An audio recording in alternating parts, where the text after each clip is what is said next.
హరే కృష్ణ అందరికీ వెల్కమ్. ఈరోజు మనం శ్రీమద్ భాగవతంలో 11వ స్కందం 3వ అధ్యాయంలో 17వ శ్లోకం నుంచి ఈరోజు మనము చదువుకుందాం. ఇప్పటి వరకు కూడా నిమి మహారాజు అడిగినటువంటి ప్రశ్నలకి సమాధానం చెప్తూ ఉన్నారు నవయోగేంద్రులు. నిమి మహారాజు ఇప్పటి వరకు 3 ప్రశ్నలు అడిగారు.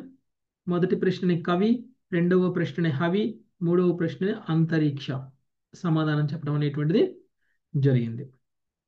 భగవంతుడి యొక్క మాయ గురించి మూడవ ప్రశ్నకి సమాధానంగా తెలియచేయటం అనేటువంటిది జరిగింది. మొదటి ప్రశ్న ఏమిటి సమస్త జనులకి శ్రేయస్సు కలిగించేటువంటిది, సమస్త జనులకి అభయాన్ని ఇచ్చేటువంటిది ఏమిటి? అది భాగవత ధర్మం. రెండవ ప్రశ్న భక్తులలో వివిధ స్థాయిలు, వివిధ శ్రేణులు ఏ విధంగా ఉంటారో వాళ్ళ గురించి వివరంగా తెలియచేయండి అని అన్నారు. దానికి ఉత్తమాధికారి భక్తులు, మధ్యమాధికారి భక్తులు, కనిష్టాధికారి భక్తుల గురించి తెలియచేశారు. మరి ఏ విధంగా భగవంతుడి యొక్క మాయ ఉంది, బాహ్య శక్తి ఉంది అనేటువంటి విషయాన్ని మూడవ ప్రశ్నగా అడిగారు. భగవంతుడి యొక్క బాహ్య శక్తి అనంటే ఈ భౌతిక విశ్వం. ఏ విధంగా ఈ భౌతిక విశ్వాన్ని భగవంతుడి యొక్క శరీరంగా మనము చూసాము. ఈ భౌతిక విశ్వం ఏ విధంగా భగవంతుడి యొక్క విరాట్ రూపము అనేటువంటి విషయాన్ని మనము గమనించాం. ఇది ఏ విధంగా సృష్టింపబడుతుంది, ఏ విధంగా బద్ధ జీవులు ఈ భౌతిక విశ్వంలోకి వస్తారు, ఏ విధంగా ఈ బద్ధ జీవులు భౌతిక విశ్వంలో జన్మ మృత్యు పరంపరలో ఏ విధంగా చిక్కుకొని పోతారు. మరి అలాంటప్పుడు ఈ భౌతిక విశ్వం ప్రళయం ఎలా సంభవిస్తుంది, ప్రళయం సంభవించినప్పుడు ఈ జీవులందరూ ఎక్కడికి వెళ్తారు, ఏ జీవుడు ఎక్కడికి వెళ్తారు అనేటువంటి విషయాన్ని మనము పూర్తిగా వివరంగా తెలుసుకున్నాం. మరి అలాంటప్పుడు భౌతిక శక్తి ఇంత కష్టతరమైనదైనప్పుడు, భౌతిక శక్తిని దాటడం ఇంత కష్టమైనప్పుడు మరి ఏమిటి ఉపాయం?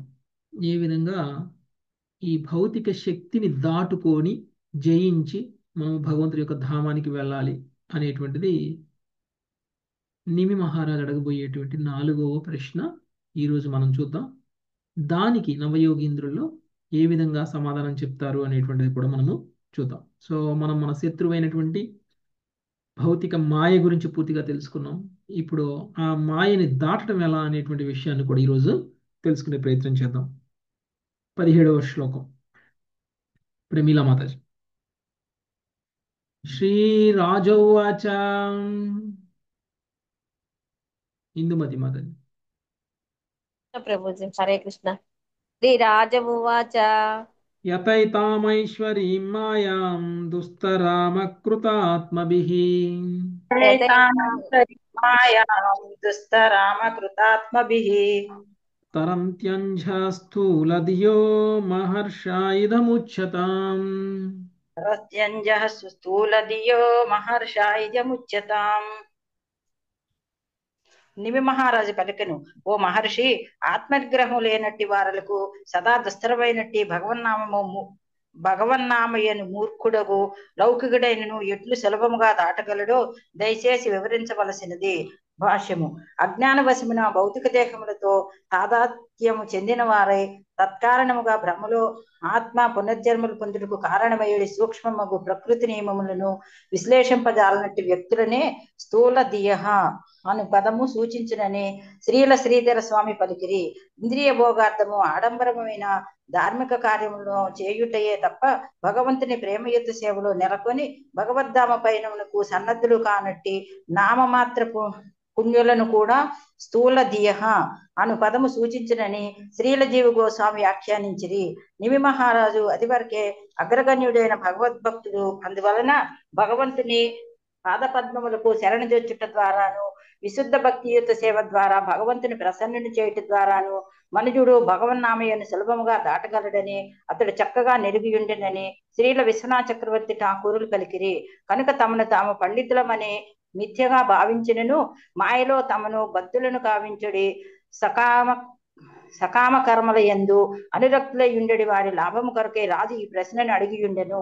ఈ సందర్భంలో శ్రీల విశ్వనాథ చక్రవర్తి ఠాకూరుడు అమరకోశ నిఘంటువు నుండి ఉదహరించుచు అకృతాత్మాభి అనే పదము అపూర్ణతత్వము రిక్త జీవితము కలవాణిని చూపునని చెప్పిరి.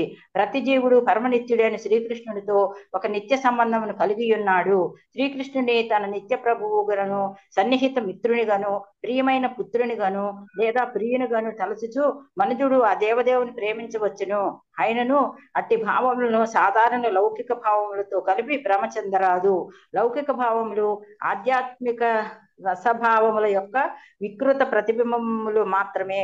భౌతిక జగత్తులో మనము సేవ, స్నేహము, పితృవాత్సల్యము, మధుర ప్రేమ వంటి సంబంధములను అనుభవించుటకు యత్నించినను అట్టి భావముల లక్ష్యము తాత్కాలిక దేహమే అయ్యుండును. అటువంటి దేహము ప్రకృతి నియమములచే శీఘ్రమే నశించిపోవునట్టిది. కనుక అట్టి ప్రేమ భావంలో దేవదేవుడు సర్వ సౌందర్య దివ్యానంద నిధి అయిన శ్రీకృష్ణుని దివ్య దేహము పట్ల చూపవలసి ఉన్నది.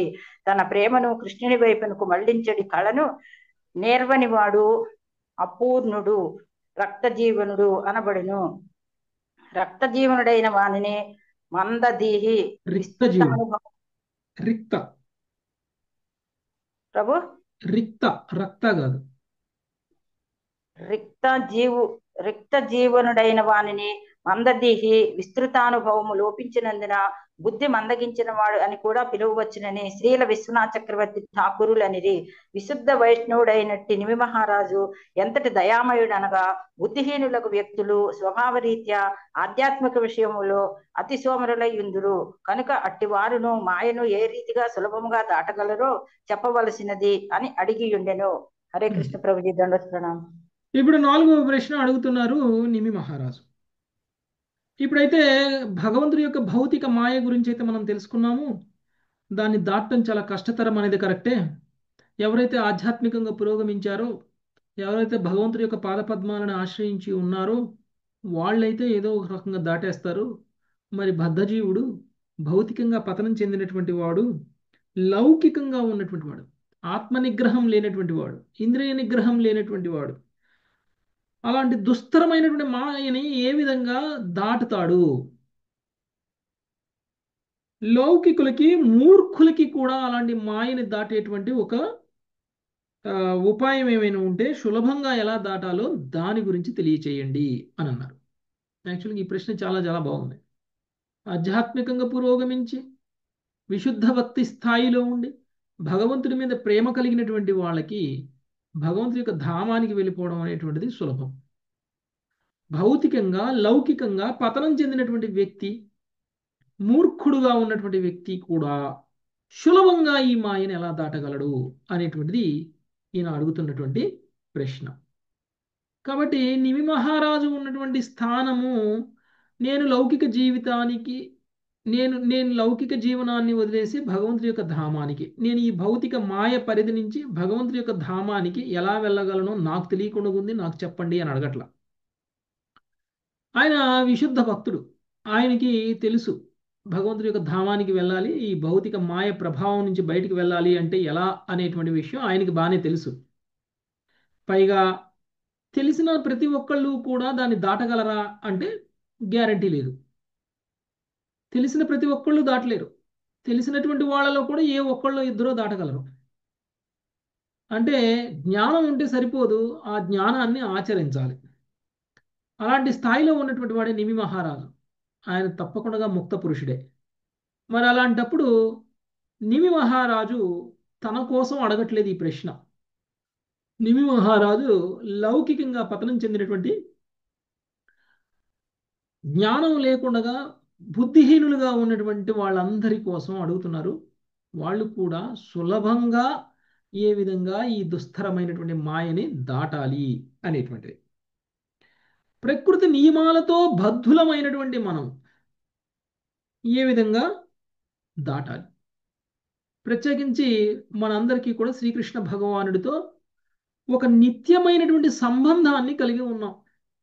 ఆ నిత్య సంబంధాన్ని తిరిగి పునఃస్థాపించుకునేటువంటి స్థాయి కనుక మనం తెచ్చుకోగలిగితే అప్పుడు మనం ఈ మాయని దాటిన వాళ్ళం అవుతాం. సన్నిహిత మిత్రుడుగా, ప్రియమైన పుత్రుడుగా, లేకపోతే ప్రియుడిగా, లేకపోతే ప్రభువుగా నిత్య సంబంధాన్ని మనం కలిగి ఉన్నాం. అలా కాకుండా లౌకిక భావనలో ఒకవేళ నేను భగవంతుడితో సమానము అనేటువంటి అనేటువంటి ఒకవేళ మనము అనుకున్నాము అని అంటే ఈ భౌతిక జగత్తులోనే మనము ఉండిపోదాం. కాబట్టి ఒకవేళ ఎవరైనా సరే ఇలాంటి బుద్ధిని గనక లోపించినటువంటి వాళ్ళైన ఎవరైనా ఉన్నట్లయితే వాళ్ళని రిక్త జీవనుడు అని అంటం జరుగుతుంది. ఇలాంటి రిక్త జీవనుడు కూడా అంటే బుద్ధిహీనులైనటువంటి వ్యక్తులకి కూడా ఏ విధంగా ఆధ్యాత్మిక పురోగతిని ఇవ్వాలి. వీళ్ళు అతి సోమరులుగా భౌతిక జ్ఞానంలోనే ఉండిపోయారు. ఆధ్యాత్మిక జ్ఞానాన్ని తెలుసుకోకుండా భగవంతుడి యొక్క ధామానికి వెళ్ళే విధంగా వాళ్ళ యొక్క ప్రవర్తన లేదు. కాబట్టి అలాంటి వ్యక్తులను కూడా ఉద్ధరించేటువంటి ప్రయత్నాన్ని నిమి మహారాజు చేస్తున్నారు. అది ఒక శుద్ధ వైష్ణవుడికి ఉండేటువంటి కృప ఒక లౌకికమైనటువంటి వ్యక్తుల పట్ల.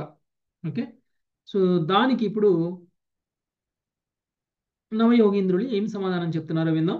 నవయోగీంద్రులో ప్రబుద్ధ అనే అతను ఇప్పుడు చెప్పబోతున్నారు. ఓకే, 18వ శ్లోకం ఇందుమతి మాతాజీ. శ్రీ ప్రబుద్ధ ఉవాచ శ్రీ ప్రబుద్ధ ఉవాచ కర్మణ్యారభమాణానాం దుఃఖహత్యైషుఖాయ చ కర్మణ్యారభమాణానాం దుఃఖహత్యై సుఖాయ చ పశ్యేత్ పాక విపర్యాసం మిథునీచారిణాం నృణాం. పశ్యేత్ పాక విపర్యాసం మిథునీచారిణాం నృణాం. శ్రీ ప్రబుద్ధుడు పలికెను, మానవ సంగమునందు స్త్రీ పురుషుల పాత్రలను ధరించిన వారై బద్ధజీవులు మైథున సంబంధమున జతగూడుచుందురు. ఆ విధముగా వారు తమ దుఃఖ నివృత్తి కొరకు అనంతముగా సుఖాభివృద్ధి కొరకు నిరంతరం యత్నించుచుందురు. కానీ అనివార్యముగా వారికి విపరీత ఫలమే లభించుటను తప్పక గమనింపవలసి ఉన్నది. అనగా వారి సుఖము అనివార్యముగా నశించిపోవచ్చున్నది. ముదుసలురైన కొలది వారి అసౌకర్యములు వృద్ధి చెందుతున్నవి. భాష్యము: విశుద్ధ భక్తుని కరుణ లేనిదే మైథునాకర్షణకు భ్రాంతిమయ ఆధారమైనట్టి దేహాత్మ బుద్ధి నుండి బయటపడుట అత్యంత కఠినము. హరే కృష్ణ ప్రభు. ఓకే, ప్రబుద్ధుడు మాట్లాడుతున్నాడు. ఏమంటున్నారు? మానవ సంగమనందు స్త్రీ పురుషుల పాత్రలను ధరించిన వారై బద్ధజీవులు మైథున సంబంధమున జతకూడుచుందురు. ఆ విధముగా వారు తమ దుఃఖ నివృత్తి కొరకు అనంతముగా సుఖాభివృద్ధి కొరకు నిరంతరము యత్నించుచుందురు. కానీ అనివార్యముగా వారికి విపరీత ఫలమే లభించుచున్నది, తప్పక గమనించవలసి ఉన్నది. అనగా వారి సుఖము అనివార్యముగా నశించిపోవుచున్నది. ముదుసలు రైనటువంటి కొలది వారి అసౌకర్యములు వృద్ధి చెందుతున్నవి. విశుద్ధ భక్తుని యొక్క కరుణ లేనిదే మైథున ఆకర్షణకు భ్రాంతిమయ ఆధారమైనటువంటి దేహాత్మ బుద్ధి నుండి బయటపడుట అత్యంత కఠినము. మొదటిగా మనం తెలుసుకోవాల్సింది ఏమిటి అని అంటే, మనము దేహాత్మ భావనలో ఉన్నాము అనేటువంటిది మనం తెలుసుకోవాలి. దేహాత్మ భావనలో ఉన్నటువంటి మనము అంటే మానవులుగా స్త్రీ పురుషుల పాత్రలను ధరించి ఉన్నాము. అంటే ఇది కేవలం పాత్ర పోషణ. మన కోరికలకి అనుగుణంగా ఒక స్త్రీ అయినా కావచ్చు, పురుషుడైనా కావచ్చు. మనం ఇంతకు ముందు భాగవతంలో నారదుడు ఒక కథ చెప్పినప్పుడు పురంజనుడు కథ చెప్పారు. పురంజనుడు ఒక జన్మలో పురుషుడిగా చెప్పారు. అదే పురంజనుడు నెక్స్ట్ జన్మలో స్త్రీగా జన్మిస్తారు. అంటే ఒక జన్మలో పురంజనుడు పురుషుడిగా పాత్రధారణ చేస్తే ఆ జన్మ పూర్తి అయిన తర్వాత మరుసటి జన్మలో స్త్రీ పాత్ర పోషణ చేయడం అనేటువంటిది జరుగుతుంది. మరుసటి జన్మలో స్త్రీ పాత్ర పోషణ చేసినప్పుడు ఆ స్త్రీకి భర్త ఎవరైతే ఉన్నారో ఆ భర్త శుద్ధ భక్తుడు. అంటే ఎప్పుడు ఎలాంటి పాత్ర పోషణ చేస్తాము అనేటువంటిది మన యొక్క కర్మల ఆధారంగా, మన యొక్క భావాల ఆధారంగా ఉంటుంది.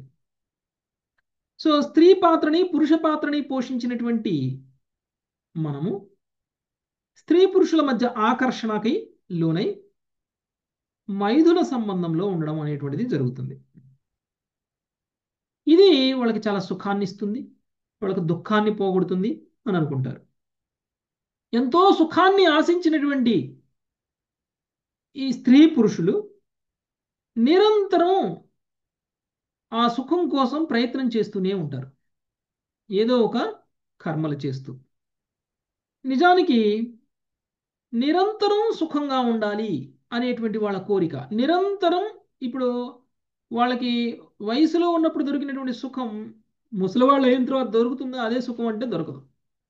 అంటే వయసు అయిపోతున్న కొందికి వాళ్ళకు ఉన్నటువంటి కష్టాలు పెరుగుతూ ఉంటాయి, వాళ్ళకు ఉన్నటువంటి అసౌకర్యాలు పెరుగుతూ ఉంటాయి.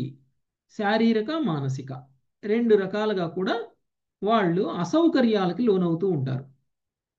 మరి వయసులో ఉన్నప్పుడు ఏ సుఖం కోసం అయితే ప్రాకులాడామో ఆ సుఖం కూడా వాళ్ళకి ఉండకపోగా శారీరకంగా కూడా అసౌకర్యాలకు లోనవుతూ ఉంటారు. అంటే వయసు పెరుగుతున్న కొందికి సమస్యలు పెరుగుతూ ఉంటాయి, అసౌకర్యాలు పెరుగుతూ ఉంటాయి.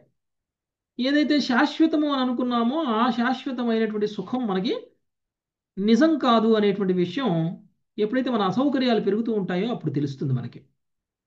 కాబట్టి ఇలాంటి భ్రాంతిమయమైనటువంటి జీవితం నుంచి బయటపడాలి అని అంటే ముఖ్యంగా మనకు ఉండాల్సినటువంటిది ఏమిటి అంటే దేహాత్మ బుద్ధి నుంచి బయటికి రావాలి. అది ఎప్పుడు సాధ్యం? ఎప్పుడు సాధ్యం అంటే విశుద్ధ భక్తుని యొక్క కరుణ మన మీద ఉన్నప్పుడు మాత్రమే అది సాధ్యమవుతుంది. ఎవరో ఒక భక్తుడు మనకి జ్ఞానాన్ని ఇవ్వాలి. ఆ భక్తుల యొక్క సాంగత్యం మనము దేహాత్మ బుద్ధి నుంచి బయటికి తీసుకురాగలగాలి. అప్పుడు మనం ఆధ్యాత్మిక స్థాయిలో నెలకొంటాం. అంటే మనిషికి ఉన్నటువంటి దేహాత్మ బుద్ధిని కోల్పోయేటువంటి స్థితికి కేవలం విశుద్ధ భక్తుడు మాత్రమే తీసుకురాగలడు.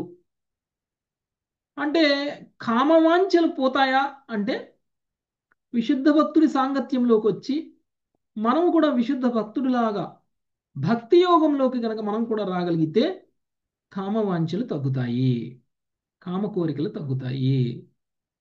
మైథున సుఖం వల్ల పొందేటువంటి సుఖం కంటే వాళ్ళకి ఇంకా ఉన్నతమైనటువంటి సుఖము వాళ్ళకి తెలుస్తుంది.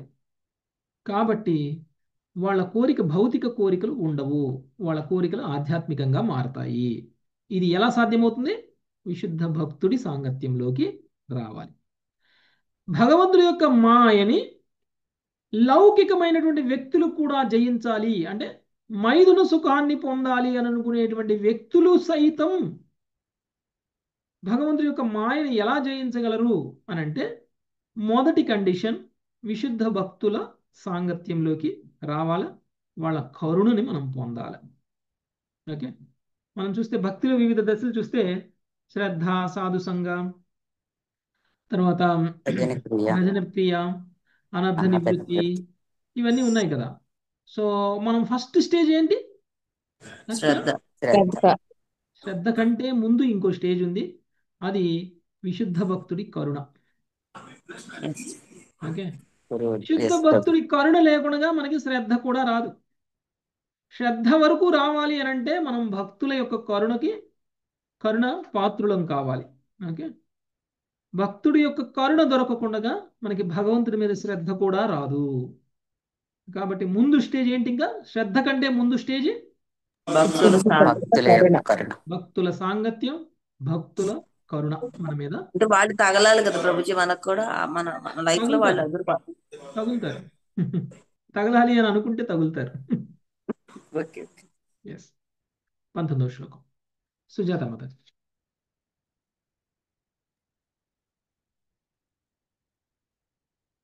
నిత్యార్థిధేన విత్తేన దుర్లభేనాత్మ మృత్యునా. నిత్యార్థిధేన విత్తేన దుర్లభేనాత్మ మృత్యునా. గృహపత్యాప్త పశుభిః కా ప్రీతి సాతితైశ్చలై. గృహపత్యాప్త పశుభిః కా ప్రీతి సాధితైశ్చలైః. ధనము నిరంతరము దుఃఖకారకము, దానిని సంపాదించుట అత్యంత కఠినము. అది ఆత్మకు మృత్యువు వంటిది. మనుజుడు నిజమునకు తన ధనము వలన ఎట్టి సంతృప్తిని పొందగలడు. అట్లే కష్టార్జితమైన ధనముతో పోషింపబడని నామమాత్ర గృహము, సంతానము, ఆప్తులు, పశువుల వంటి వాటిచే అతడు చరమము లేదా శాశ్వతమైన సుఖమును ఎట్లు పొందగలడు? హరే కృష్ణ ప్రభుజీ, ధన్యవాదాలు. మనందరం కూడా ఆధ్యాత్మికంగా ఆత్మహత్య చేసుకోవడానికి కారణం ఏమిటి అని అంటే ధనం. మనకున్నటువంటి ధనమే కారణం. ఉం? లేదు అని అంటే ధనము అనేటువంటి దాన్ని సంపాదించడం కోసం మనం చేసేటువంటి ప్రయత్నం. యాక్చువల్గా ధనాన్ని సంపాదించడం అత్యంత కఠినము అంట.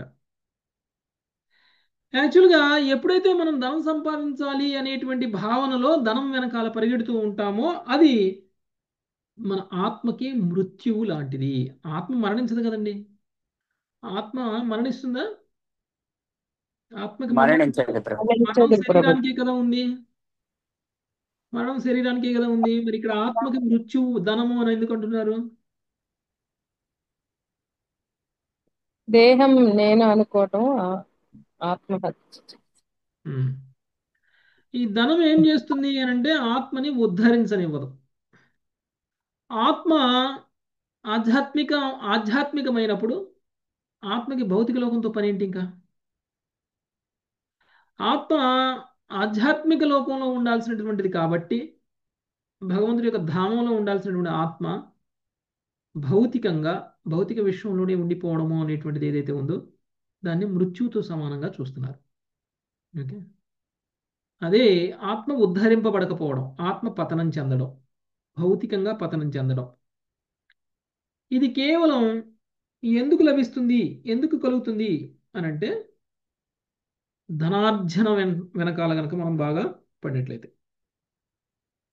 కాబట్టి ఏ ధనం అయితే మన ఆత్మని ఉద్ధరించట్లేదో ఆ ధనం వల్ల మనకి ఏం సుఖం వస్తున్నట్లు? ఏ సుఖము రావట్లేదు. కష్టార్జితమైనటువంటి ధనముతో పోషింపబడి నామమాత్ర గృహం, సంతానం, ఆప్తులు, పశువులు వంటి వాటిచే అతడు చరమము లేదా శాశ్వతమైన సుఖమును ఎట్లు పొందగలడు? మనం ఏమనుకుంటున్నాము? ధనాన్ని ఆర్జించి సుఖపడాలి అని అనుకుంటున్నాం. ధనాన్ని ఆర్జిస్తే ఏమవుతుంది? మనకు ఒక మంచి కుటుంబం వస్తుంది, మనకు ఒక మంచి ఇల్లు ఉంటుంది, మనకి మంచిగా సుఖం వస్తుంది అని అనుకుంటాం. కానీ ఇవన్నీ శాశ్వతంగా మనతో ఉంటాయా? ఏ విధంగా ఇవన్నీ మనకి శాశ్వతమైన సుఖాన్ని కలిగిస్తున్నాయి? ధనమే మనందరికీ కూడా శాశ్వతమైన సుఖానికి కారణము అని కనుక మనం ఏమన్నా అనుకుంటే ఇవన్నీ మనకు ఉండేటువంటి ఇల్లు, కుటుంబము, బంధుమిత్రులు, స్థితిగతులు ఇవన్నీ కూడా తాత్కాలికమైనటువంటి సుఖాన్ని ఇస్తున్నాయి కానీ శాశ్వతమైనటువంటి సుఖాన్ని ఇవ్వట్లేదు. అంటే మనం ఏం చేస్తున్నాము? సుఖం పొందాలి అనేటువంటి భావనలో తప్పు ప్రయత్నం చేస్తున్నాం. ధనం పొందితే సుఖం వస్తుంది అనేటువంటి భావనలో ఉండిపోయాం. కానీ నిజానికి ధనం పొందడం వలన, మనం ధనాన్ని ఆర్జించాలి అనేటువంటి భావనలో మనం చేస్తున్నటువంటి పనుల వలన మనం భౌతికంగా పతనం చెంది శాశ్వత సుఖాన్ని కోల్పోయి తాత్కాలికమైనటువంటి సుఖమే శాశ్వత సుఖము అని అనుకుంటున్నాం. ఓకే, అది మనకి చెప్తున్నటువంటి ఇంకొక విషయం. సో పతనం చెందినటువంటి వ్యక్తి కూడా మాయని దాటాలి అని అంటే ముందు ధనార్జన అనేటువంటి ఏదైతే ఉందో దాని నుంచి బయటపడాలి. ఓకే, ఎందుకంటే అదే మనకి శత్రువు కాబట్టి, అదే మన ఆత్మని చంపేస్తుంది కాబట్టి. ఓకే, నెక్స్ట్ 20వ శ్లోకం. ఇందుమతి మాతాజీ. ఏవం లోకం పరం విద్యాన్నశ్వరం కర్మ నిర్మితం. హరే కృష్ణ ప్రభు. ఏవం లోకం పరం విద్యాన్నస్వరం కర్మ నిర్మితం సతుల్యాతిశయధ్వంసం యథా మండలవర్తినాం. సతుల్యాతిశయ ధ్వంసం యథా మండలవర్తినాం. కర్మానుష్ఠానం ద్వారా, యజ్ఞం ద్వారా తదుపరి జన్మమునందు పొందబడునట్టి స్వర్గలోకమందైనను మనుజుడు శాశ్వతమైన సుఖమును కనుగొనజాలడు. స్వర్గలోకమందును జీవుడు సమానులతో స్పర్ధచే తన కన్నను ఉన్నతుల పట్ల అసూయచే కలత చెందియుండును. స్వర్గలోక వాసము పుణ్యము క్షీణించుటచే నశించిపోవును కనుక తమ స్వర్గలోక జీవన వినాశనమును ఊహించుచు స్వర్గవాసులు భయభీతులయుందురు. ఆ విధముగా వారు సామాన్య జనులచే ఈర్ష్యతో ప్రశంసింపబడు వారయును శత్రురాజులచే నిరంతరము పీడింపబడుచు ఎన్నడును నిజమైన సుఖమును పొందనట్టి రాజులను బోలుదురు. భాష్యము. తద్యదేహ కర్మచితో లోక క్షీయతే ఏవమేవామృత పుణ్యచితో లోక క్షీయతే అను శ్లోకమును చాందో చాందోగ్యోపనిషత్తు 8.1.6 నుండి శ్రీల శ్రీధర్ స్వామి ఉదహరించయుండిరి. అనగా పూర్వకర్మ ఫలమైనట్టి ప్రస్తుత సుఖమయ స్థితి కాలములో తుట్టతుడుకు నశించిపోను. అట్లే పుణ్య కార్యాచరణచే మనుజుడు తదుపరి జన్మమునందు ఉన్నత జీవన స్థితిని పొందినను అట్టి భావిస్థితి కూడా నశించిపోవును. జీవుడు పొందడి దేహమే భౌతిక భోగమునకు ఆధారము. భౌతిక దేహము కర్మ చితః అని చెప్పబడినది. అనగా అది పూర్వకర్మల సంచిత ఫలమై ఉన్నది. జీవునికి సౌందర్యము, విద్య, లోక ప్రియత్వము, బలము మున్నగు వాటితో సుశోభితమైన దేహం లభించినచో అతని భౌతిక భోగ ప్రమాణము నిక్కముగా అత్యున్నత స్థాయిలో ఉండును. ఇంకొక ప్రక్క మనుజుడు కురూపి, మందబుద్ధి కలవాడు, వికలాంగుడు, అన్యులచే నిరాకరింపబడువాడు అయినచో భౌతిక సౌఖ్యమునకు ఆశయే ఉండదు.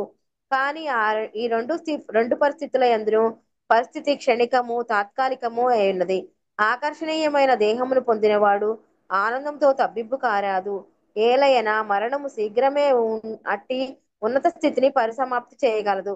అట్లే హీనకరమైన స్థితిలో జన్మించిన వాడును ఎంత మాత్రము శోకించరాదు. ఏలయన అతని దుఃఖము కూడా తాత్కాలికమే అయ్యున్నది. సౌందర్యవంతుడు కురూపి, ధనికుడు దరిద్రుడు, పండితుడు పామరుడు అందరును కృష్ణ భక్తి భావనాయుతులగుటకే యత్నించి తద్వారా తమ నిత్య సహజ స్థితికి చేరుకొనవలెను. అనగా భౌతిక జగత్తుకు పరమైన లోకములో వసించవలెను. ఆదిలో ప్రతి జీవుడు అనూహ్యమైన సౌందర్యవంతుడు, బుద్ధిమంతుడు, ఐశ్వర్యవంతుడు, బలవంతుడునై ఉండెననగా అతని ఆధ్యాత్మిక దేహము శాశ్వతముగా నిలిచి ఉండేది. కాని నిత్య జీవన నిబంధనలను పాటించుటకు సమ్మతింపకపోవటం వలన మూర్ఖత్వముగా మనము అట్టి నిత్యానంద స్థితిని విడిచిపెట్టవలసి వచ్చినది. దేవదేవుడగు శ్రీకృష్ణుని ప్రేమించువానిగా ఉండుటయే ఆ నిబంధనము. కృష్ణ ప్రేమ భౌతిక జగత్తులోని మహోన్నత సుఖమునకు కోట్ల రెట్లు అధికమైనట్టి పరమ సుఖమైనప్పటికీ మూర్ఖత్వముతో మనము ఆ దేవదేవునితో ప్రేమను తెంచుకొని ఆత్మ భ్రాంతికరము, మిథ్యా గర్వమయము నైనా భౌతిక జగత్తులో స్వతంత్రముగా భోగించుటకు కృత్రిమముగా యత్నితుము. జీవుడు ఈ విశ్వం నందలి మహోన్నతమైన స్వర్గలోకములను చేరినను నానా రకములకు క్లేశములచే పీడితుడగును. భౌతిక జగత్తునందలి ప్రతి జీవుడు తాను గొప్ప వ్యక్తిని కావాలనని కోరుకొనును. అందువలన అతడు అదే కోరిక కలిగినట్టి సమానులతో నిరంతరము పీడింపబడును. ఇటువంటి పరిస్థితి సాధారణముగా ఎలుక పందెము అని చెప్పబడుచుండను. స్వర్గలోకమందును స్వర్గలోక విశేషత కొరకు ఇటువంటి ఎలుక పందెమే నెలకొని ఉండును. కొందరు వ్యక్తులు మన విజయాలను అతిశయించిపోవుట అనివార్యమే. కనుక మనము ప్రయత్నించినట్టి ఫలములను ఇతరులు భోగించుటను చూచినప్పుడు మన హృదయములు అసూయతో మండిపోగలవు. పరిస్థితి అంతయు తాత్కాలికమే కనుక స్వర్గలోకమందును మనము భయము, ఆతురత, మరణములకు గురి కావలసి వచ్చును. ఇచ్చట వసగబడిన ఉపమానము చక్కగా పొసగి ఉన్నది. చిన్న చిన్న రాజులు తమకు గల ధనము, బలము, యశస్సునకు సామాన్య ప్రజలచే అసూయతో ప్రశంసింపబడినను వారే ఇతర రాజుల నుండి స్పర్ధ, భయము కారణమున అసూయ, అసహనము, భయముతో నిరంతరము తప్తులవుచుందురు. అట్లే నవీన రాజకీయవేత్తలు నిరంతరము అసూయ, భయములతో పీడింపబడుచుందురు. సుఖప్రాప్తికి, దుఃఖ నివృత్తికి అత్యాసపడేడి బద్ధజీవులు మైదున భోగమును ఆశ్రయించిన వారై సకామ కర్మల కఠిన పరిశ్రమను చేయబడుదురని శ్రీల భక్తి సిద్ధాంత సరస్వతి ఠాకూర్లు తెలిపిరి. కానీ జ్ఞానవంతులైన వారు అట్టి లౌకిక యత్నముల చరమ వ్యర్థతను చక్కగా గాంచగలరు. నామమాత్రమైన భార్య, ఇల్లు, సంతానము, బంధువులు, బ్యాంకులో ఉన్న ధనము వంటివి తాత్కాలికమైన మాయాజాలమే. ప్రకటమై ఉన్నప్పుడును అవి మనకి నిజమైన సంతృప్తిని ఎన్నడూనూ వసగజాలవు. ఈ జగత్తులో ధనార్జనకు మనుజుడు బలవంతముగా ఆత్మఘాతకుడే కావలసి వచ్చును. లౌకిక కర్మల నుండి ఆనందమును పొందడే అవకాశమే లేదు. ఏలయన అట్టి కర్మలు తాత్కాలికేంద్రియములతో తాత్కాలిక ఇంద్రియార్థముల సాధనలో చేయబడినటివి. ఆ బద్ధజీవుడు తన లక్ష్యమును సాధించినప్పుడు గర్వితుడే తన విజయము శాశ్వతమైన చందమున ఇతరుల ముందు తన గొప్పలు చెప్పుకొనును. ఓటమికి గురైనప్పుడు దుఃఖములో మునిగిపోవును. తనను కర్తగా భావించుడి ఇట్టి స్వభావము మందబుద్ధికి చిహ్నము. ఏలయన జీవుడు దేహమునందు కేవలము ఇచ్చని కలిగి ఉండును. భగవంతుని నియంత్రణలో ప్రకృతి బలముచే దేహమే చరించుతున్నది. యజమాని, సేవకుడు, తండ్రి, తనయుడు, భర్త, భార్య వంటి సంబంధములు శ్రేయోభిలాష సేవను కూడియుండి భౌతిక తృప్తి భావనను కలిగించినను అట్టి క్షణిక భక్తి ఆత్మకు నిత్యలాభమును చేకూర్చలేదు. అట్టి తాత్కాలిక తృప్తి వలన మాయ బద్ధజీవుని ప్రకృతి ఫల సాధనకై విశ్వమంతటను పరిభ్రమింపజేయును. సూక్ష్మమగు కర్మ ఫలానుసారమే జీవుడు సుఖదుఖములను బడయుచుండును. మనిషి ఎంత కష్టపడి ఎత్తించినను లేదా ఎంత దీర్ఘకాలం ఎత్తించినను బలవంతముగా సుఖమును పొందలేడు. కనుక బుద్ధి కలుషితము కానట్టి వారు శ్రీకృష్ణ పాదార విందములకు శరణుజొచ్చి శాశ్వతమైన భౌతిక సుఖమునకై చేసడి హాస్యాస్పద యత్నమును త్యజించవలెను. అట్టి యత్నమును కుక్క తన తోకను పట్టుకొనుటకు యత్నించుడితో పోల్చవచ్చును. హరే కృష్ణ ప్రభుజీ, ధన్యవాదాలు. హరే కృష్ణ. ఓకే, సో కర్మానుష్ఠానం ద్వారా, యజ్ఞం ద్వారా మరుసటి జన్మలో పొందబడినట్టి స్వర్గలోకమునందైనను మనుజుడు శాశ్వతమైన సుఖమును కనుగొనజాలడు. ఇందాటి శ్లోకంలో మనము ఈ జన్మలోనే సుఖాన్ని పొందాలి అనేటువంటి భావనలో మనము ధనాన్ని ఆర్జించేటువంటి ప్రయత్నాన్ని చేస్తున్నాం.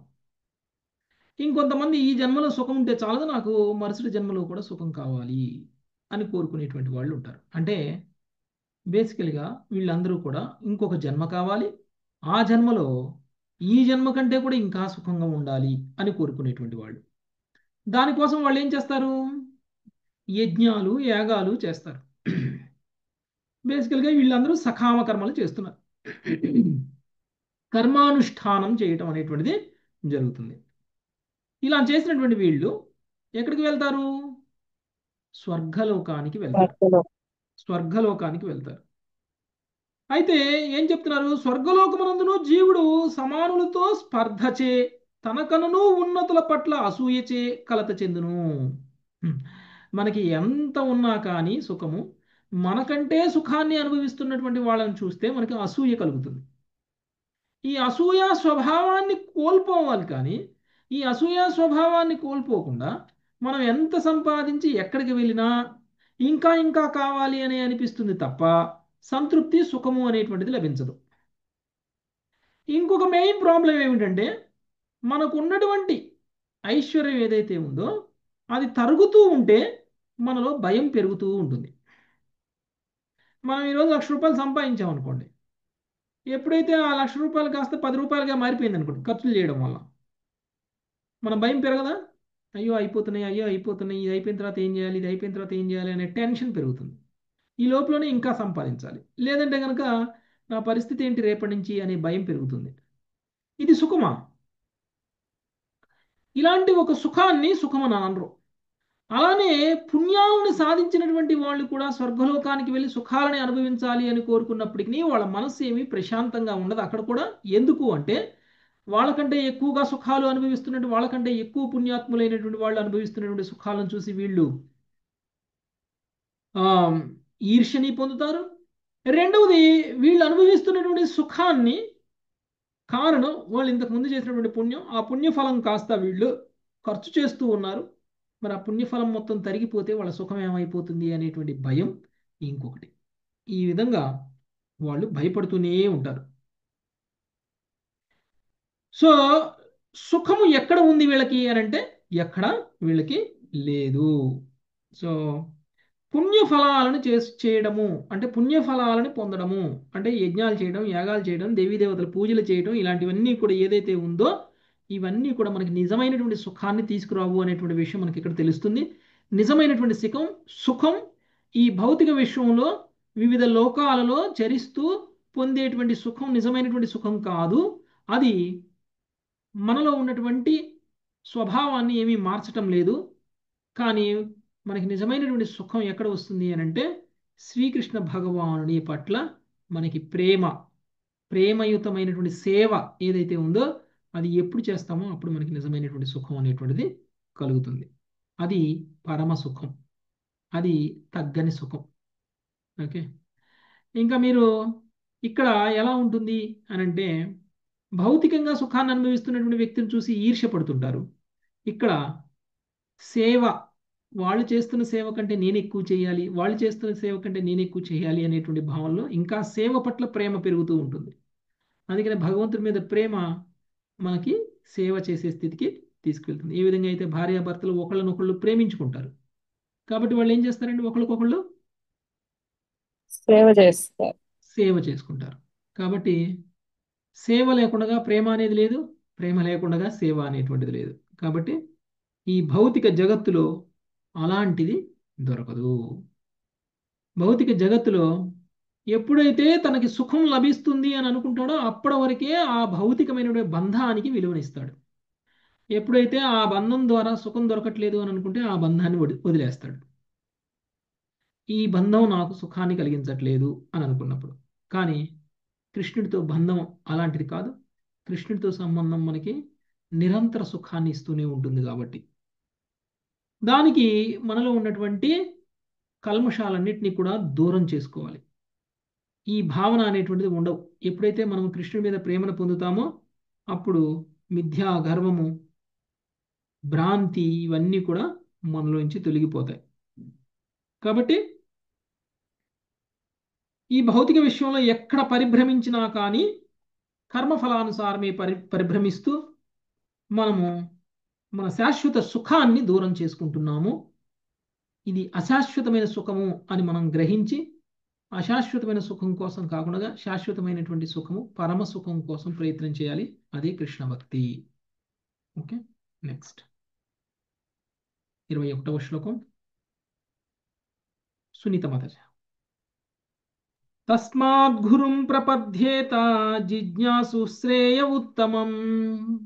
తస్మాత్ గురుం ప్రపద్యేత జిజ్ఞాసుః శ్రేయ ఉత్తమం. శాబ్దే పరే చ నిష్ఠాతం బ్రాహ్మణ్యుపశమాశ్రమం. శాబ్దే పరే చ నిస్నాతం బ్రహ్మణ్యోపశమాశ్రయం. భావం. కనుక నిజ సుఖాభిలాషి అయిన మనుజుడు ప్రామాణికుడగు గురువును అన్వేషించి మంత్రదీక్ష ద్వారా ఆయనను ఆశ్రయించవలెను. విచారణ ద్వారా శాస్త్ర నియమములను అనుభూతమొనర్చుకొని ఉండుట, అట్టి నిర్ణయములను ఇతరులకు నచ్చజెప్పగలిగే సామర్థ్యమును కలిగి ఉండుట గురువు యొక్క యోగ్యత. సమస్తముగు భౌతిక భావాలను పక్కన పెట్టి దేవాదిదేవుని ఆశ్రయించినటువంటి అట్టి మహాత్ములే ప్రామాణిక గురువులని తెలుసుకొనవలెను. భాష్యము. శ్రీల శ్రీధర స్వామి వారి అభిప్రాయం అనుసరించి శాబ్దే అను పదము వేదవాంగ్మయమును, పరే అను పదము దేవదేవుని సూచించును. ప్రామాణికుడకు గురుదేవుడు నిష్ణాతం అయి ఉండవలెను. అనగా అతడు ప్రామాణిక వేదవాంగ్మయమునందు లోతైన అనుభవమును, దేవదేవుని గురించి సరైన అవగాహనను కలిగి ఉండవలెను. శాస్త్రజ్ఞానం లేకుండా, భగవద్ అనుభూతి లేకుండా నామమాత్ర గురువు తన శిష్యుల సందేహములను తీర్చజాలడు. అందువల్ల శ్రద్ధావంతుడగు శిష్యుని భగవద్ధామమునకు చేర్చగలిగడి కార్యమును అతడు చేయజాలడు. వేదావగాహనకు, కృష్ణావగాహనకు లక్షణమే ఉపశమాశ్రయం. అనగా లౌకిక సంఘము, స్నేహము, ప్రేమల యొక్క మెరిసెడి మోహము నుండి బయటపడిన వ్యక్తియే ప్రామాణిక గురుదేవుడు. భౌతిక సంఘంలో ప్రతి ఒక్కడు గొప్ప మేధావి, శక్తిమంతుడైన రాజకీయవేత్త, అందమైన అనురాగపూర్వకమైన చిన్నపిల్లలకు ప్రేమను పంచెడి తండ్రి, ఆదరణీయుడైన సంఘ సేవకుడు లేదా ఎంతో ప్రశంసనీయుడు, సఫలుడైన వ్యాపారవేత్త అగుటకు నిక్కముగా ఇష్టపడును. కానీ వీటిలో ఏదీను శాశ్వత పదము కాదు, శాశ్వత సుఖమును వసగలేవు. ఏలైన ఇవన్నీను జీవుని భౌతిక దేహ తాదాత్మ్యమనడి ప్రాథమిక అపోహపైననే ఆధారితమై ఉన్నవి. తాను దేహము కాదని, చైతన్య స్వరూపుడనని ఎవరైనాను వెంటనే అనుభూతమొనర్చుకొనగలరు. దేహాంగమును కోల్పోయినను మనుజుడు చైతన్య స్వరూపునిగానే నిలిచి ఉండును. తుట్టతుడకు మరణ సమయమునందు దేహం నశించినప్పుడు జీవుడు క్రొత్త దేహమును పొందును. తాను ఆత్మస్వరూపుడుననేది ప్రాథమిక అవగాహనయే ఆత్మ సాక్షాత్కారమని చెప్పబడును. కానీ ఈ ప్రాథమిక జ్ఞానము వెనుక జీవుడు 84 లక్షల జీవరాశుల్లో ఏ విధంగా వచ్చి చేరేనో తెలిపడి విస్తృత విషయము ఉన్నది. జీవుడు భౌతిక దేహము గాక చైతన్య స్వరూపుడు అయిన తుట్టతుదకు అతడు మహోన్నత సహజ స్థితినే కలిగి ఉండవలెను. శిక్ష అనున్నది బహుమానమును కూడా సూచించును. శిక్షింపగలిగినట్టి బలవంతుడు బహుమానమును వసగుటకు కూడా సమర్థుడై ఉండును. కనుక జన్మ మృత్యు జరా వ్యాధులకు లోనయ్యేడు దయనీయముగు భౌతిక దేహమును బలవంతముగా స్వీకరించినట్టి జీవుని శిక్షను అనుభవించే స్థితి అతనికి బహుమానం వంటి స్థితి కూడా అయి ఉన్నది. ఇంద్రియ భోగమే జీవితమునందల మహోన్నత బహుమానమని మనము తప్పుగా భావించినను వాస్తవమునకు భౌతిక సుఖము ఒక రకమైన శిక్ష వంటిదే. ఏలయన అది జన్మ మృత్యు వలయంలోనే జీవుని నిరంతరము తిరుగునట్లు చేయును. పాశ్చాత్య దేశములలో ఉగ్ర ఖైదీలను ఏకాంతవాసములో బందీలుగా ఉంచినను, సత్ప్రవర్తన కలిగిన ఖైదీలను తోటలోనో లేదా లైబ్రరీలోనో పనిచేయుటకు అనుమతించెదరు. కానీ జైలులోని ఏ స్థితి అయినను తొట్టతొదగ శిక్షయే అగును. అట్లే ఇంద్రియ భోగము యొక్క ఉన్నత న్యూన తరగతులు జీవుని చరమ బహుమానమును వివరించవు. భౌతిక అస్తిత్వమునందలి శిక్షకు విరుద్ధమైనదే అట్టి చరమ బహుమానములో నెలకొని ఉండును. భగవత్ రాజ్యములో సచ్చిదానందమయ జీవనమే అట్టి నిజమైన బహుమానము. అక్కడ శిక్షయే ఉండదు. భగవత్ రాజ్యమే వైకుంఠమని పిలువబడును. ఆధ్యాత్మిక జగత్తులో శిక్ష అనేది ప్రసక్తియే లేదు. నిరంతరము వృద్ధి చెందిడి సుఖస్థానమే ఆధ్యాత్మిక జగత్తు. ఈ విషయములన్నింటి యందు తన ఊహ ప్రకారము లేదా కల్పనమును అనుసరించి గాక ప్రామాణిక శాస్త్రముల పక్వమైన అవగాహన ద్వారా నిష్ణాతుడైన వ్యక్తియే గురుదేవుడు. భగవానుని నిర్హేతుక కరుణా ప్రకాటమే వేద సాహిత్యము. భగవద్గీత 9.3 అందు ఇట్లు శ్రీకృష్ణ భగవానుడు పలికి ఉండెను.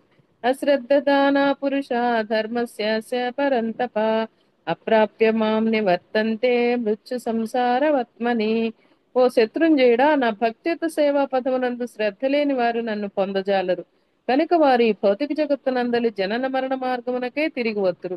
అందువల్ల గురుదేవుడు శిష్యుని నిత్యమైన భక్తియోగ స్థితికి జాగృతమనర్చవలెను. తల్లి ప్రొద్దుననే పిల్లవాని గదిలోనికి వెళ్లి అతడు పాఠశాలకు వెళ్ళగలుగులాగున నిద్ర లేపుటను ఉదాహరణగా చెప్పుకొనవచ్చును. పిల్లవాడు నిద్ర లేచుటకు ఇష్టపడడు, కానీ తల్లి అతనిని బలవంతంగా నిద్రలేపి విద్య నిమిత్తము పాఠశాలకు పంపును. అట్లే ప్రామాణికుడు గురుదేవుడు నిద్రావస్థలో ఉన్న జీవుని నిద్రలేపి గురుకులమునకు పంపును. అతడు శిష్యుడు పరిపూర్ణ జ్ఞానమునందు చక్కని శిక్షణను పడయును. శిష్యునికి కృష్ణ భక్తి విలువలను గురించిన సందేహములు ఉన్నచో ప్రామాణిక గురుదేవుడు ఉన్నతమైన జ్ఞానముచే ఆ సందేహ నివృత్తి కావించవలెను. కృష్ణుని ప్రామాణికతను లేక వేదజ్ఞాన ప్రామాణికతను సంశయించువాడు గురువు కాజాలడు. ఇంకొక ప్రక్క కిబా విప్ర కిబాన్యాసి శూద్రకేన నయ ఏయి కృష్ణ తత్వవేత్త సేయి గురు హయ. మనుజుడు ఎట్టి సాంఘిక స్థితి నుండి లేదా ఆర్థిక స్థితి నుండి వచ్చినను కృష్ణతత్వమును ఎరిగిన వాడైనచో ప్రామాణిక గురువు కాగలడు. శ్రీ చైతన్య మహాప్రభు ఇట్లు చెప్పి ఉండిరి. యారే దేఖ తారే కహ కృష్ణ ఉపదేశ ఆమారా ఆజ్ఞాయ గురుహనా తాయి తారయేయి దేశ. భగవద్గీత శ్రీమద్ భాగవతం నందు వసగబడినట్టి శ్రీ కృష్ణాదేశములను పాటించున్నట్లుగా ఎల్లరకు ఉపదేశించుము. ఈ ప్రకారము నీవు గురువువై ఈ ప్రాంతములో ఎల్లరను తరింపచేయుటకు యత్నించుము. చైతన్య చరితామృతము మధ్యలీల 7.128. కేవలము భగవదాజ్ఞ పైననే భగవంతుని ప్రామాణికత పైననే ఎవరైనాను గురువు కాగలరు గాని తమ సొంత నామ మాత్రమైన పాండిత్యంచే కాదు. శిష్యుని శ్రీకృష్ణునితో కలుపుటయే ప్రామాణిక గురువు యొక్క కర్తవ్యం. పండితుడు లేదా ధ్యానపరుడు తానే కృష్ణునితో సంబంధం లేని వాడైనచో ఇంకొక జీవుని కృష్ణునితో కలిపెడు శక్తిని కలిగి ఉండడు.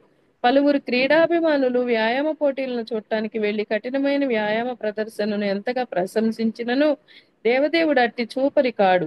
అట్లే యోగాభ్యాసం పేరిట వ్యాయామ ప్రదర్శన చేసిడి మూర్ఖ వ్యక్తులను ప్రశంసించువాడు కూడా కాదు. భగవానుడు తన అభిప్రాయాలను భగవద్గీత ఎందు అదివరకే వసగి ఉన్నందున శృణుమే పరమం వచః. నాసిరకపు తాత్విక కల్పనల పట్ల ఎన్నడూను సంతుష్టుడు కాడు. పరమం వచః అనేది శ్రీకృష్ణుని వాక్కు జ్ఞానములో చరమ పదము. యజ్ఞాత్వా నేహ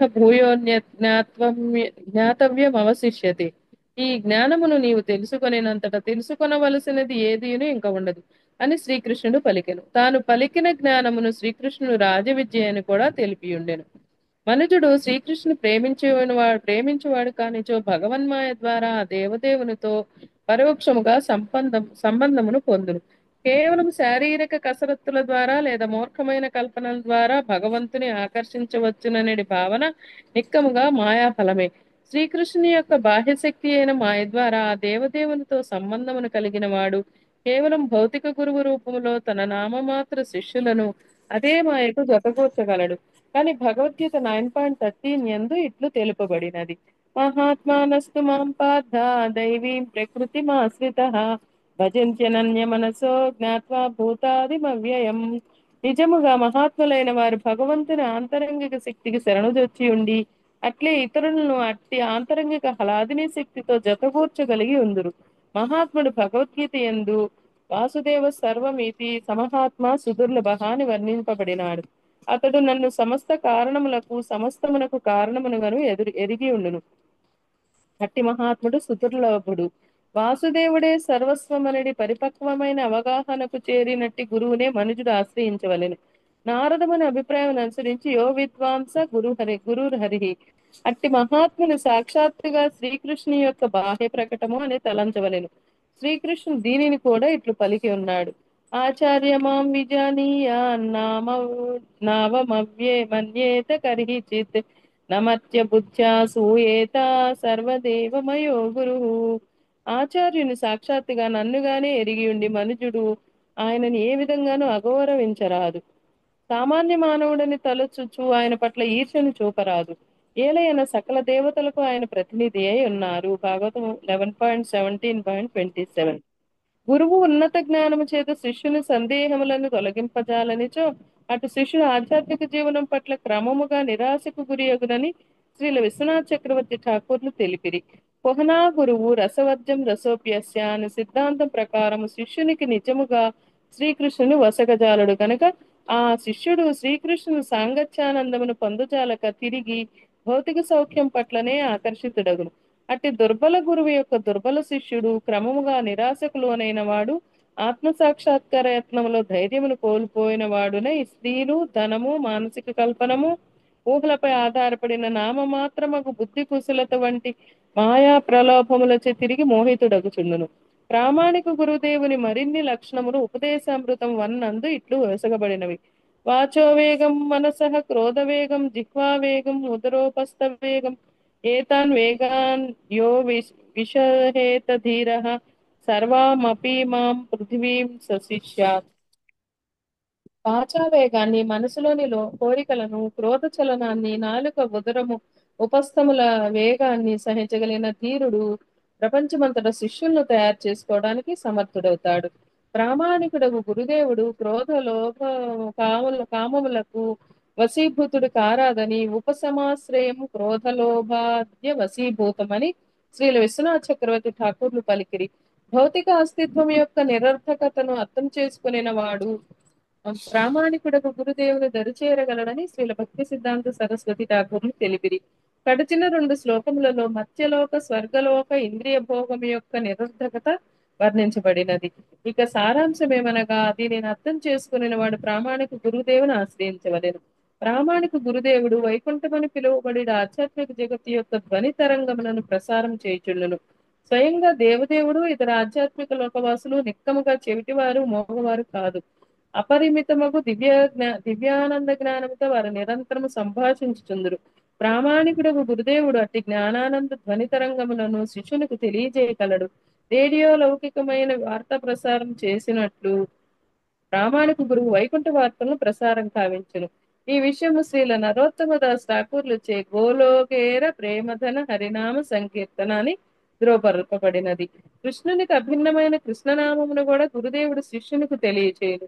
ప్రతి జీవుడు గుణరీత్యా భగవానునితో సమానమేనను పరిమాణ రీత్యా భిన్నుడని గురువు శిష్యునికి తెలియజేసి అతనిని దేవదేవుని ప్రేమయుత సేవలో నెలకొల్పును. జీవుడు భగవంతునితో గుణరీత్యా ఏకము అతని అంశ అయినందున వారి నడుమ ఒక నిత్యమైన ప్రేమ సంబంధం ఉన్నది. జీవుడు గుణరీత్యా భిన్నము కనుక ఆ సంబంధం నిత్యముగా సేవాపరమైనదే అయ్యుండును. మనుజుడు మహోన్నత యోగ్యుడైన గురువును స్వీకరించే భాగ్యమును కలిగినప్పటికీ కర్మ జ్ఞానముల పట్ల రుచిని కలిగి ఉన్నచో అతని పురోగతి నిరోధింపబడినని శ్రీల భక్తి సిద్ధాంత సరస్వతి ఠాకూర్లు తెలిపిరి. కానీ శ్రద్ధావంతుడకు శిష్యుడు ప్రామాణికుడకు గురుదేవునికి శరణుజొచ్చినచో భగవద్భక్తి అందలి పరిపూర్ణమైన జ్ఞానము ఆనందము యొక్క ప్రసరణములో ఎటువంటి అవరోధము కలగదు. Thank you Prabhuji. Hare Krishna. Hare Krishna. So ఇక్కడ అడిగినటువంటి ప్రశ్నకి అంచెలంచెలుగా సమాధానం ఇవ్వడం అనేటువంటిది జరుగుతుంది. ప్రశ్న ఏమిటి అని అంటే లౌకికంగా పతనం చెందినటువంటి వ్యక్తి కూడా ఈ మాయను ఎలా దాటాలి అనేటువంటి దానికి ముందు శుద్ధ భక్తుల యొక్క కరుణ మన మీద ఉండాలి అనేటువంటి విషయాన్ని మొదటిగా చెప్పారు. రెండవది శుద్ధ భక్తుల కరుణ మనకు ఉంటే సరిపోదు, మనం కూడా శ్రద్ధను పెంచుకోవాలి. దానికి శ్రద్ధను పెంచుకోవాలి అని అంటే ఏం చేయాలి అనేటువంటి విషయాన్ని మనకి చెప్పారు. ఒకటి ధనార్జన. ఈ ధనార్జన మనల్ని ఏం చేస్తుంది అని అంటే మనల్ని భౌతికంగా పతనం చెందేలా చేస్తుంది.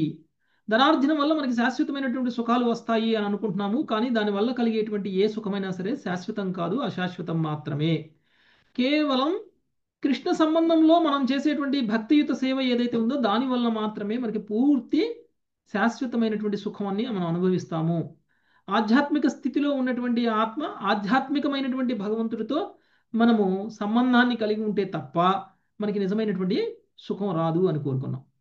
అయితే కొంతమంది ఏం చేస్తారు, ఈ సుఖం కోసం ఈ జన్మలోనే కాకుండా వచ్చే జన్మలో కూడా సుఖంగా ఉండాలి, లేదంటే స్వర్గలోకానికి వెళ్ళాలి అని కోరుకున్నప్పటికీ వాళ్ళలో ఉన్నటువంటి దుర్గుణాలు అనేటువంటివి పోవు, కాబట్టి వాళ్ళు అక్కడ కూడా ప్రశాంతంగా ఉండలేరు. వాళ్ళకు ఉన్నటువంటి ఐశ్వర్యం ఏ విధంగా తరిగిపోతే వాళ్ళ సుఖాలు పోతాయి అని అనుకుంటారో అదే విధంగా వాళ్ళకు ఉన్నటువంటి పుణ్యఫలాన్ని కోల్పోయినప్పుడు మళ్ళీ భౌతిక విశ్వంలోకి వస్తాము అనేటువంటి భయంతోనే వాళ్ళు బ్రతుకుతారు. కాబట్టి అక్కడ కూడా వాళ్ళకి సుఖం లేదు అనేటువంటి విషయాన్ని తెలుసుకున్నాం. అంటే భక్తుడి సాంగత్యం ఉండాలి, తర్వాత పుణ్యకర్మలు మానేయాలి అనేటువంటిది మనకి ఇక్కడ తెలియజేసినటువంటి విషయం. అంటే మాయని చాలా ఈజీగా దాటగలిగినటువంటి ఫార్ములా చెప్తున్నారు మనకి. ఒకటి భక్తుల సాంగత్యంలో ఉండాలి, భక్తుల సాంగత్యంలో భగవంతుడికి భక్తి యోగంలో మనము భక్తియుత సేవలు చేయాలి. ఇక రెండవది పుణ్యకర్మలు మానేయాలి. పుణ్యకర్మలు మానేయకపోతే స్వర్గలోకానికి వెళ్ళి అక్కడి నుంచి మళ్ళీ తిరిగి భౌతిక లోకానికి వస్తామేమో తప్ప భక్తిలో ఉన్నటువంటి లాభం అనేటువంటిది పుణ్యకర్మల వల్ల రాదు అనేటువంటిది మనకి తెలియజేస్తున్నారు. ఇప్పుడు మూడవది, ఇప్పుడు ఏం చెప్తున్నారు, ప్రామాణికమైనటువంటి గురువును పొందాలి అనేటువంటి విషయాన్ని మనకి ఇక్కడ తెలియజేస్తున్నారు. ప్రామాణికమైనటువంటి గురుదేవుని ఆరాధ్య దైవంగా భావించి శిష్యుడు, అదే కదా మాతాజీ 22వ శ్లోకమే కదా.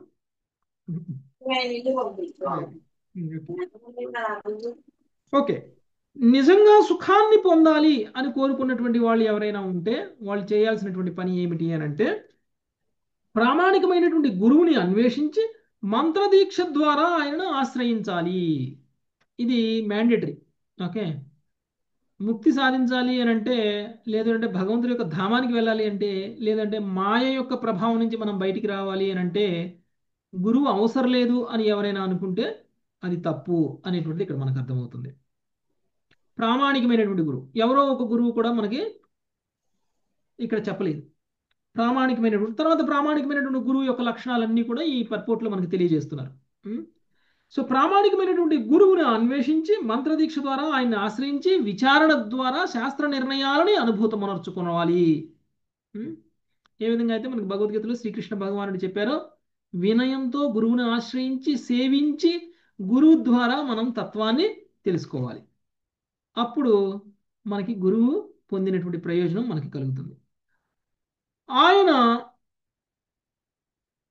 మనందరికీ కూడా తన పిల్లలుగా, తన పుత్రులుగా మనందరినీ కూడా ఆధ్యాత్మికంగా పురోగమించేటువంటి ప్రయత్నం చేస్తారు. భౌతికమైనటువంటి విషయాల పట్ల భౌతిక పురోగతి గురించి చెప్పేటువంటి వాళ్ళు గురువులు కాదు. ఎవరైతే మనల్ని కృష్ణుడి మీద ప్రేమ కలిగేలాగా చెప్తారో వాళ్ళు నిజమైనటువంటి గురువులు, వాళ్ళు ప్రామాణికమైనటువంటి గురువులు. అంటే ఎవరు గురువులు అనేటువంటి దానికి ముందు గురువు శుద్ధ భక్తుడై ఉండాలి. అంటే గురువు కూడా శ్రీకృష్ణుణ్ణి దేవాది దేవుడిగా భావించాలి, శరణాగతుడై ఉండవాలి. ఇంతకుముందే మనం చెప్పాం ఉత్తమాధికారి భక్తుడి యొక్క లక్షణాలు మనం చెప్పుకున్నాం. అంటే ప్రామాణికమైనటువంటి గురువు ఉత్తమాధికారి భక్తుడై ఉండాలి. ఎప్పుడైతే ఉత్తమాధికారి భక్తుడై ఉంటాడో ఆయన భగవంతుడి యొక్క ప్రతినిధి అనేటువంటి భావనలో మనం ఉండాలి. భగవంతుడే స్వయంగా మన కోసం గురువుని పంపించారు, భగవంతుడి యొక్క ప్రతినిధి. కాబట్టి భగవంతుని ఏ విధంగా అయితే పూజిస్తామో అదే విధంగా గురువుని కూడా పూజించాలి. భగవంతుడికి ఏ స్థానాన్ని అయితే ఇస్తామో గురువుకు కూడా అదే స్థానం ఇవ్వాలి.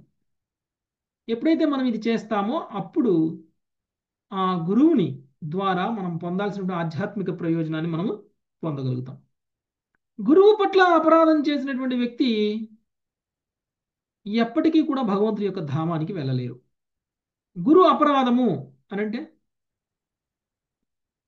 గురు అపరాధము అనంటే గురువు మనకి ఏవైనా సరే సూచనలు చేశారనుకోండి, ఆ సూచనలకి అనుగుణంగా గనక మనం మన మన యొక్క భక్తి సాధన అనేటువంటిది చెయ్యకపోతే మనం అందరం కూడా అపరాధం చేసినట్లే.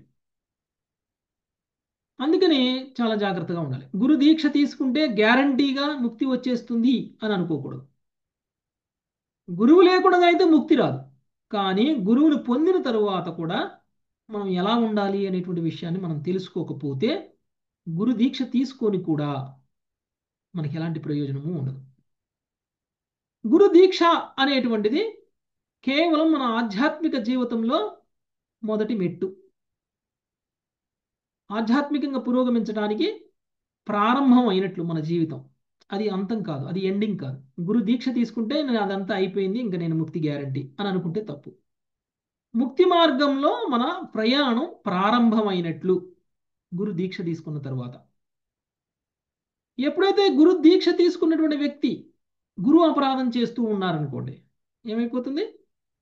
గురు అపరాధాలు చేసేటువంటి వ్యక్తులు భగవంతుడి ధామానికి ఎప్పటికీ వెళ్ళలేరు. అందుకనే గురువు అందరికీ అన్ని ఇన్స్ట్రక్షన్స్ ఇవ్వరు. ఓకే, అర్హత ఉన్నటువంటి వ్యక్తిని గురువుగా ఆయనే నియమిస్తారు. మనకి శ్రీల ప్రభుపాదుల వారు ఏమని చెప్పారు?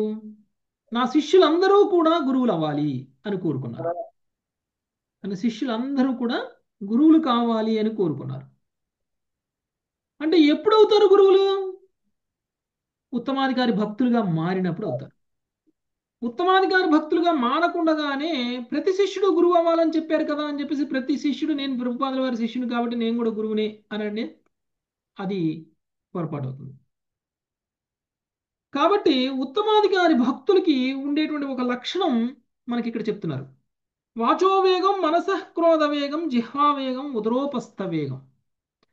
వాచావేగం అంటే మాట మీద నిగ్రహం ఉండాలి, మనసు యొక్క కోరికల మీద నిగ్రహం ఉండాలి, క్రోధం మీద నిగ్రహం ఉండాలి, నాలుక ఉదరం మీద కూడా నిగ్రహం ఉండాలి, ఉపస్థనాల వేగాన్ని కూడా సహించగలగాలి. అలాంటి వ్యక్తి నిజమైనటువంటి ప్రామాణికమైనటువంటి గురువు అవుతాడు. ఉపస్థములు అంటే ఏంటి ప్రభుజీ? ఉపస్థనములు అంటే మైథున భోగాన్ని మైథున జననేంద్రియం. భోగం, కోరికలు. ఓకే, మైథున కోరిక మీద ఉన్నటువంటి కంట్రోల్. ఎస్. సో అంటే కామభావం లేకుండా ఉండాలి. అలాంటి వ్యక్తి ప్రామాణికమైనటువంటి గురువు అనేటువంటిది మనము అర్థం చేసుకోవాలి. అలా కాకుండా భౌతికమైనటువంటి అస్తిత్వాన్ని కలిగినటువంటి వ్యక్తులు దానికి విపరీత అర్థాలను తీసి నేను కూడా గురువును పొందాలి అనుకునేటువంటి వ్యక్తులకి ఇలాంటి వాచోవేగం, మనసోవేగం, తర్వాత క్రోధం, జిహ్వ, ఉదరోపస్థ వేగం మీద నియంత్రణ లేనటువంటి వ్యక్తులు గురువుగా చలామణి అయ్యేటువంటి వాళ్ళని ఎవరో ఒకళ్ళని భగవంతుడే వాళ్ళకి గురువులుగా యాడ్ చేస్తారు. అంతే తప్ప దానివల్ల వాళ్ళకు వచ్చే లాభం లేదు, ఆ గురువుకి వచ్చేటువంటి లాభం ఏమీ లేదు. కాబట్టి స్వయంగా భగవంతుడే ఆధ్యాత్మిక లోక వాసులని ఆధ్యాత్మిక గురువులుగా మన దగ్గరికి పంపిస్తారు. అంతేకాని ఎవరు పడితే వాళ్ళు గురువులు కానే కారు. శిష్యుణ్ణి కృష్ణుడితో కలపడం కోసం మాత్రమే గురువు మనకి దీక్ష ఇస్తారు. అంతేకాని శిష్యుడి నుంచి భౌతిక లాభం పొందడం కోసం గురువు మనకి దీక్షనివ్వరు. అంటే ఏ గురువు అయితే కృష్ణుడితో కలుపుతారో శిష్యుణ్ణి, అలాంటి వ్యక్తిని మాత్రమే గురువుగా అంగీకరించాలి.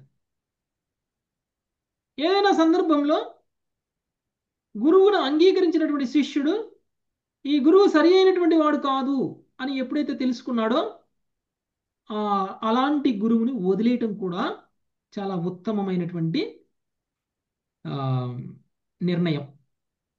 మనం అందరం అనుకుంటాం, ఏదో ఒకటండి చిన్నప్పటి నుంచి ఫాలో అవుతున్నాము, ఒక వ్యక్తిని నేను గురువుగా భావిస్తున్నాను, ఆయన చాలా మంచివాడు, మనకు అన్ని జ్ఞానాలు నేర్పుతున్నాడు, ఇప్పుడు నేను ఆయన వదిలేసి నేను ఇంకొకళ్ళ గురువుగా ఎలా తీసుకోను అని మనం అనుకునేటువంటి ప్రమాదం ఉంది. గురువు ఉన్నటువంటి వ్యక్తి అయినా సరే, ఇంతకు ముందు చెప్పిన లాంటి గురువులు ఎవరికైతే వాళ్ళ యొక్క క్రోధం పట్ల, కామం పట్ల, మనస్సు పట్ల, కోరికల పట్ల, లేదు అనంటే కామ కోరికల పట్ల నియంత్రణ లేనటువంటి వ్యక్తులు ఎవరైతే ఉంటారో వాళ్ళను కనుక ఎవరైనా గురువులుగా పొందినట్లయితే, లేదు అంటే ఏ గురువు అయితే మనకి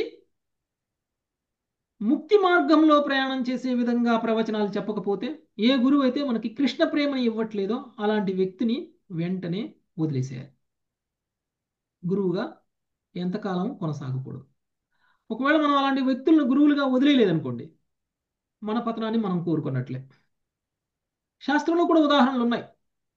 గురువును వదిలేసినటువంటి వ్యక్తులు బలి మహారాజు. శుక్రాచార్యుడు గురువు బలి మహారాజుకి. అసురు గురువు ఎవరండి? శుక్రాచార్యుడు. శుక్రాచార్యుడు ఏం చెప్పాడు? నా సర్వస్వాన్ని నేను విష్ణువుకి అర్పిస్తాను అని బలి మహారాజు అంటుంటే శుక్రాచార్యుడు ఏమన్నాడు? విష్ణువు నుంచి దూరం, ఆయన విష్ణువు, ఆయన విష్ణువు కాబట్టి శుక్రాచార్య రాక్షసుల గురువు కదా ప్రభుజీ. మరి బలి మహారాజు రాక్షసుడు కదా?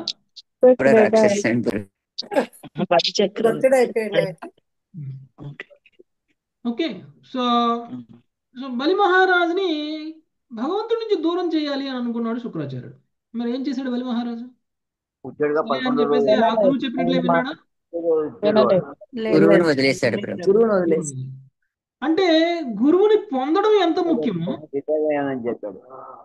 గురువుని పొందడం ఎంత ముఖ్యమో, అర్హత లేనటువంటి వ్యక్తిని గురువుగా పొందినటువంటి వాళ్ళు ఆ గురువుని వదిలేయడం కూడా అంతే ముఖ్యం.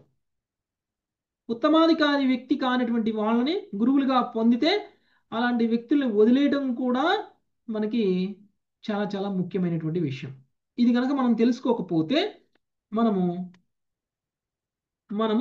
మాయ ప్రభావంలో ఉన్నాము అని అర్థం.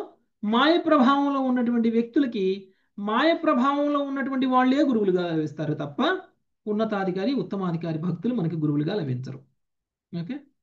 కాబట్టి ముందు మనము ఒక మెట్టు పైకి ఎక్కే ప్రయత్నం చేద్దాం. సరి అయినటువంటి ప్రామాణికంగా ఉన్నటువంటి వ్యక్తిని మనము గురువుగా ఎంచుకునేటువంటి ప్రయత్నం చేద్దాం. అప్పుడు మనం మాయ ప్రభావంలో నుంచి బయటకు వస్తాం.